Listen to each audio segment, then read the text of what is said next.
नमस्कार बच्चों, आज मैं इस वीडियो में क्लास 11th यूपी बोर्ड के जो विद्यार्थी हैं उनके जो काव्य खंड के अंतर्गत जो प्रथम चैप्टर है कबीरदास लेकर आपके समक्ष प्रस्तुत हूँ।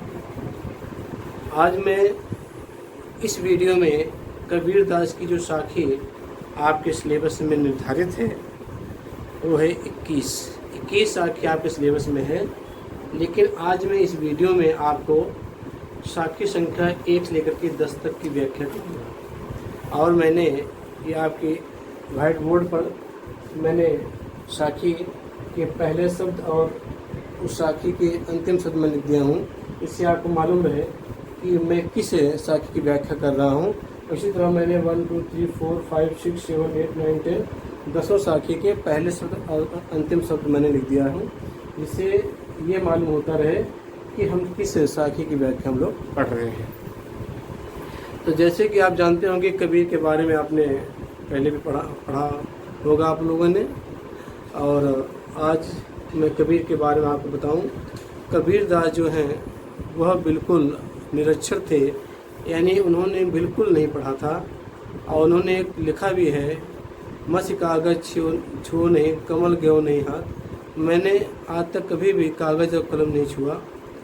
और कबीरदास जो हैं आपके भक्त काल के कवि माने जाते हैं, और इन्होंने निर्गुण शाखा के अंतर्गत आने वाले ज्ञानश्री शाखा के प्रवर्तक भी हैं। और इन्होंने अपने काव्य में गुरु की महिमा का बखान किया है, संसार की नश्वरता का बखान किया, मतलब संसार की नश्वरता के बारे में बताया है, और नारी की निंदा की है, सत्संग पर बल दिया है, दिखावे या ढोंग पर करारा प्रहार किया है। बहुत सारी बातें कबीरदास ने अपने काव्य में कही हैं।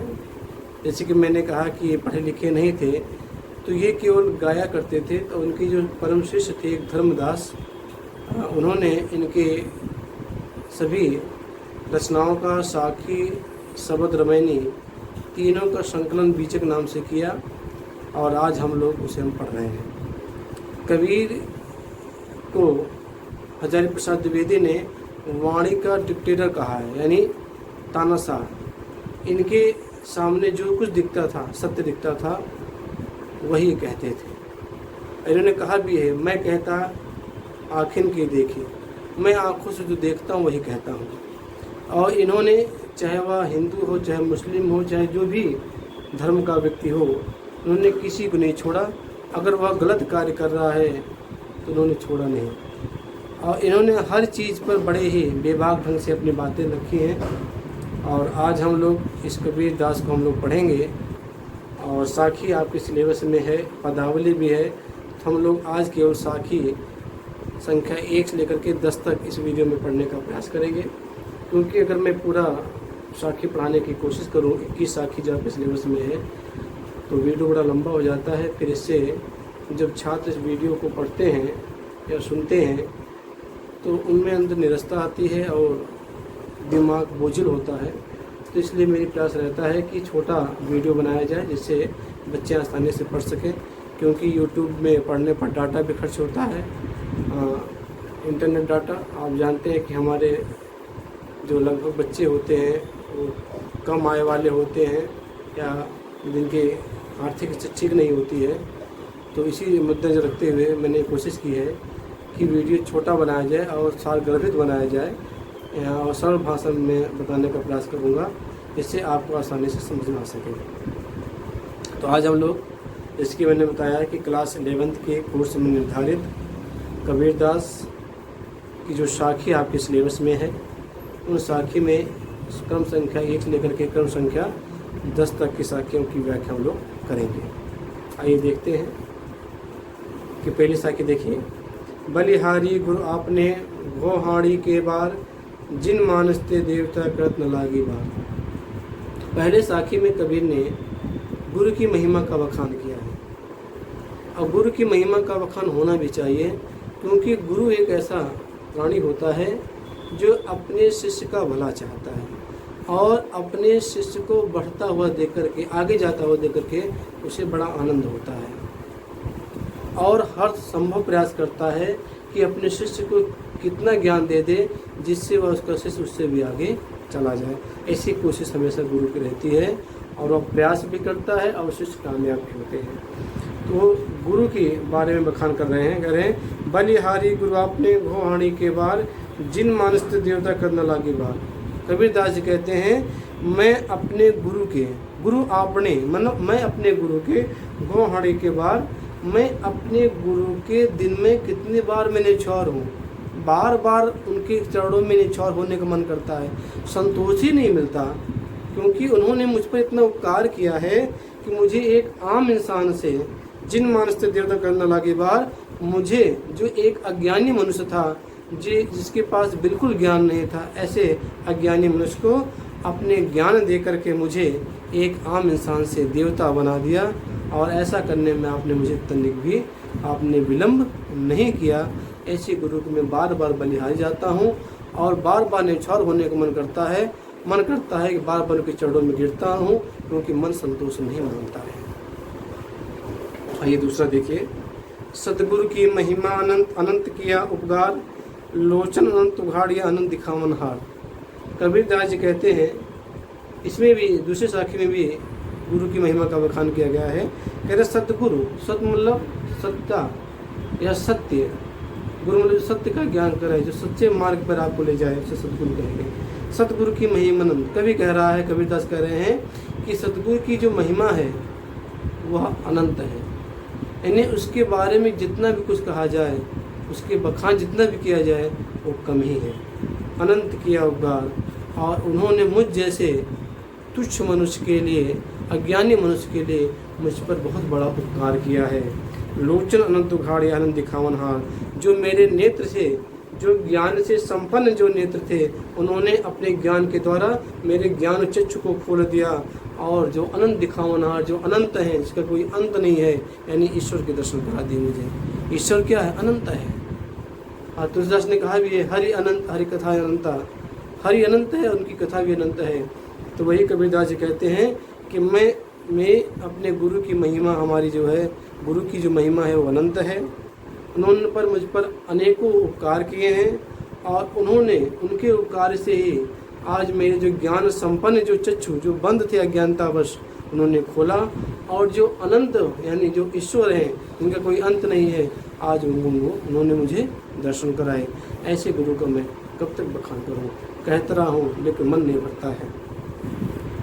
तीसरा देखिए, दीपक दिया तेल भरी बाती दई अघट, पूरा किया बिछोड़ा बहु न्यावे हट।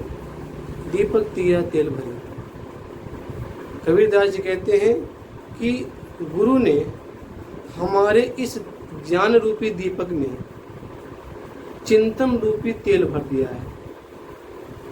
जैसे ज्ञान रूपी दीपक में चिंतन रूपी तेल भर दिया है, बाती दई घट, और राम नाम रूपी स्मरण रूपी बाती डाल दी है, जो कभी खत्म नहीं होती है। पूरा किया बिसोड़ा बहु नया हट, और मैंने इस संसार में जो भी क्रय विक्रय करना था, जो लेन देन करना था, मैंने सब क्या कर लिया? पूरा कर लिया। बहु न्यावे हट, अब मुझे इस संसार रूपी बाजार में आने की जरूरत नहीं है, क्योंकि गुरु ने मेरी शरीर में, इस शरीर क्या है? दीपक है। कैसा? ज्ञान रूपी दीपक भर शरीर में ज्ञान रूपी डाल दिया, और चिंतन रूपी तेल डाल दिया, और स्मरण रूपी बाती जो कभी घटती नहीं, कभी कम नहीं होती है, जिसकी वजह से मैं इस संसार के आवागमन से मुक्त हो गया, मुझे मोक्ष मिल गया। चौथा देखिए, बूढ़े थे परिउबरे गुरु की लहर चमकी, घेरा देखा जरा उतर पड़े फर्क। कबीरदास जी कहते हैं कि मैं इस संसार रूपी सागर में डूब रहा था, लेकिन जब गुरु के द्वारा मुझे ज्ञान प्राप्त हुआ, तो मैं गुरु की उंगली पकड़ करके घेरा देखा जजरा, मैंने देखा कि मेरा शरीर नष्ट होने वाला है। इस शरीर नष्ट होने से पहले मैं उस भवसागर रूपी जो नाव में जो विराजमान था, उस पर क्या हुआ? कूद पड़ा, और इस संसार के आवागमन से मैं क्या हो गया? मुक्त हो गया, और मुझे मोक्ष मिल गया। पांचवा देखिए, चिंता तो हर नाम की हो न चिंता दास, जे कुछ चितवे राम बिन सोई काल के पास। कवि कहता है कि अगर मनुष्य को किसी बात की चिंता करनी चाहिए या चिंतन करना चाहिए तो किसकी? ईश्वर के नाम की। और न चिंता दास, और किसी चीज़ की चिंता नहीं करनी चाहिए, क्योंकि ईश्वर चिंता इसलिए करनी चाहिए कि ईश्वर जो है सर्वशक्तिमान है। जो ईश्वर चाहता है वही करता है, और उसके आगे कितने भी बड़ा इंसान क्यों ना हो, कितने भी पैसे वाले क्यों ना हो, ईश्वर का किसी की नहीं चलती। इसलिए कभी कह रहा है जब भी चिंतन करो ईश्वर के बारे में करो, क्योंकि ईश्वर सर्वशक्तिमान है, वो सब कुछ कर सकता है। जो जे कुछ चितवे राम बिन सोई काल के पास, जो राम के बिना, राम नाम के बिना और किसी बारे में चिंतन करता है वह मृत्यु के पास पहुंचता है, यानी यमराज के पास पहुंचता है। आइए देखिए, छठा देखते हैं। तू करता तू भया मुझ में रही न हो, बारी फेरी बढ़ गई जिद देखूं तितु। कबीरदास जी कहते हैं कि ईश्वर तेरा नाम रटते रटते रटते रटते मैं तुझी में विलीन हो गया, यानी एकाकार हो गया, हम दोनों एक हो गए। तू करता तू भया मुझ में रही न हो, बारी फेरी बढ़ गई जिद देखूं तितु। कवि कह रहा है कि हे प्रभु, तेरा नाम रटते रटते मैं तुझी में ही खो गया, अब मुझे यहाँ पर बार बार फेरा लगाने की, यानी संसार में आवागमन करने की जरूरत नहीं है। जिद देखो तितु, क्योंकि जब से मैं आपसे एकाकार हुआ हूँ, जब मैं कहीं भी देखता हूँ तो आप मुझे आप ही नज़र आते हो, और आपके अलावा मुझे कुछ भी नज़र नहीं आता है, यानी मैं आप में एकाकार हो गया हूँ। सतवां देखिए। कबीर सूता क्या करे काहे न देखे जागे, जाके संगति बिछड़े ताही के संग लागे। कबीरदास जी कहते हैं कि जो जीवात्मा है परमात्मा का अंश है। जब यह इस धरती पर पैदा होता है तो परमात्मा से अलग हो जाता है, और जब इस धरती पर वो जब मृत्यु को प्राप्त हो जाता है फिर परमात्मा विलीन हो जाता है।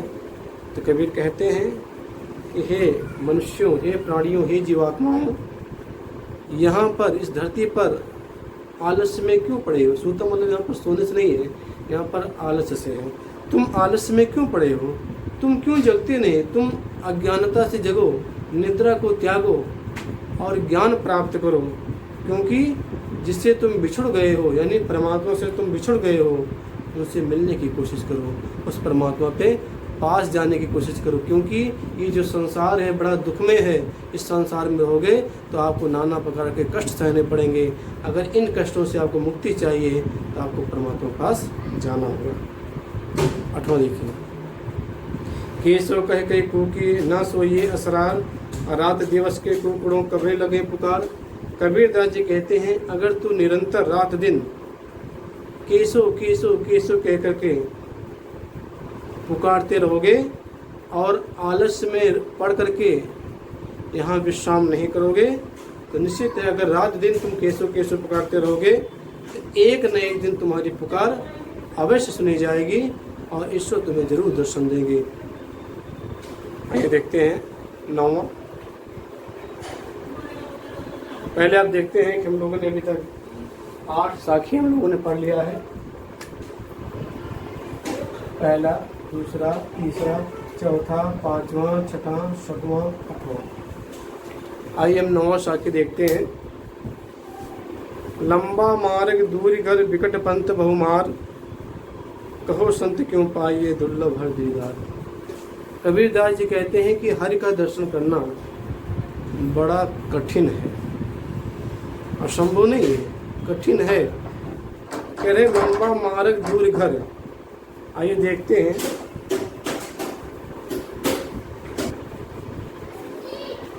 लंबा मार्ग दूर घर विकट पंथ बहुमार, कहो संते क्यों पाइए दुर्लभ हर दीदार। कवि कहता है कि हरि का दर्शन करना बड़ा दुर्लभ है, कठिन है, लेकिन असंभव नहीं है।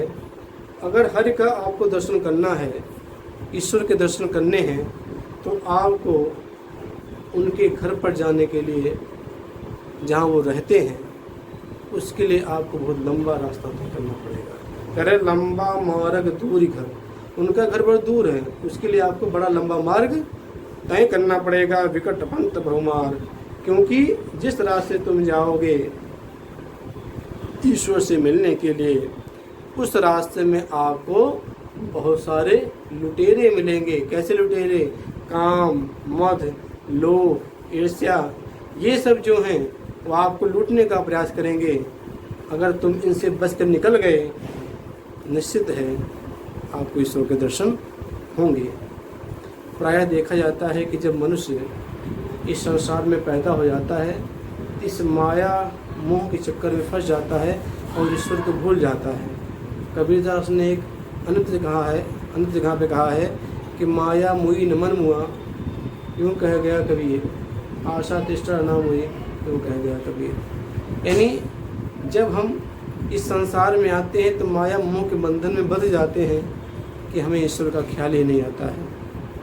और तुलसीदास ने भी कहा है कि भूमि परत बा डाभर पानी, जन जीव माया लपटानी। जैसे जब बादल से जब बारिश बूंदें जब गिरती हैं पृथ्वी पर गिरने से पूर्व वो साफ रहती हैं, जैसे ही वह मिट्टी में पड़ती हैं तो क्या हो जाती हैं? गंदी हो जाती हैं। बूंदें जो है मटमैला हो जाता है, मिट्टी का रंग हो जाता है।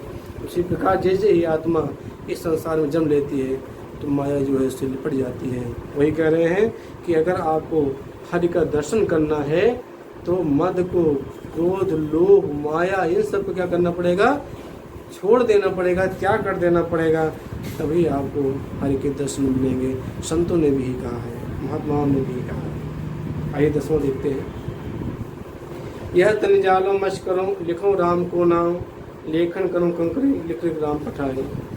कबीरदास जी कहते हैं कि अगर जब तक मुझे ईश्वर के दर्शन नहीं होंगे तब तक मैं यूं ही राम राम राम राम बोलता रहूँगा, लेकिन अब मेरे शरीर जो है राम के विरह में, यानी राम के दर्शन के अभाव में मेरा मन ये करता है कि यह तन जालो मच करो, उनके प्रेम की विरह में, उनके मिलने की विरह में मेरा शरीर जो है, मेरा मन ये कहता है कि मैं इस शरीर को जला दूं और शरीर को जला करके स्याही बना दूं। ये कह रहे यह तन जालो मच करूं, तन मतलब शरीर, मच मतलब स्याही। मैं चाहता हूँ इस शरीर को जला करके स्याही बना दूं, लिखूं राम को नाम, लेखनी करूँ कंकर की, और अपनी हड्डी की, जो हड्डी हमारे शरीर से निकलेगी उसे कलम बना लूँ और उस कलम से राम नाम लिख करके राम के पास भेजता रहूं। हो सकता हो मुझे दर्शन दे दें। तो प्यारे बच्चों, आज की बस इतना ही। आज मैंने आपको कबीरदास के साखी संख्या 1 से लेकर के 10 तक आपके सामने व्याख्या की और मुझे पूरी उम्मीद है कि व्याख्या आपको समझ में आ गई होगी। अगर फिर भी किसी साखी की व्याख्या आपको नहीं समझ में आ रही है तो आप मेरे साहित्य संसार यूट्यूब चैनल जाएंगे और कमेंट में उस साखी नंबर, यानी साखी का पहला नहीं समझ में आ रहा तो साखी संख्या 1, अगर दूसरा नहीं है 2, अगर चौथा नहीं है चौथा, उसकी संख्या कमेंट में लिख देंगे। जब मैं कबीरदास के अगला वीडियो पढ़ाऊँगा, इसमें आपको साखी संख्या 11 से लेकर के 21 की व्याख्या करूंगा, तो उस दौरान जो आप कमेंट में जो दुआ लिखे रहेंगे जो आपको समझ नहीं आया है उसकी मैं व्याख्या अवश्य कर दूंगा। तो मुझे पूरी उम्मीद है कि आपकी व्याख्या समझ में आ गई होगी और मैंने अतः सरल शब्दों में व्याख्या देने का प्रयास किया हूँ और मुझे पूर्ण उम्मीद है कि इसी तरह से आप पढ़ते रहें और मैं आपकी समस्या का निदान करता रहूँगा। अगर मेरा वीडियो आपको पसंद आए तो वीडियो को लाइक करना ज़रूर न भूलें। अगर मेरे चैनल को आपने अभी तक सब्सक्राइब नहीं किया है तो प्लीज़ सब्सक्राइब करें, जिससे मैं आने वाले समय में आपको अच्छी से अच्छी जानकारी हिंदी साहित्य के बारे में, आपके आने वाले प्रतियोगी परीक्षाओं के बारे में भी आपको जानकारी मिलती रहेगी। मेरा एक ही उद्देश्य है, आपका भविष्य उज्जवल हो, आप परीक्षाओं में अच्छे से प्राप्त करें और आपका जो है ज्ञानवर्धन हो। इसी आशा के साथ आज मैं इस वीडियो को समाप्त करता हूँ। फिर मैं एक नए दिन एक नए अध्याय के साथ जल्दी उपस्थित होऊंगा। तब तक के लिए धन्यवाद।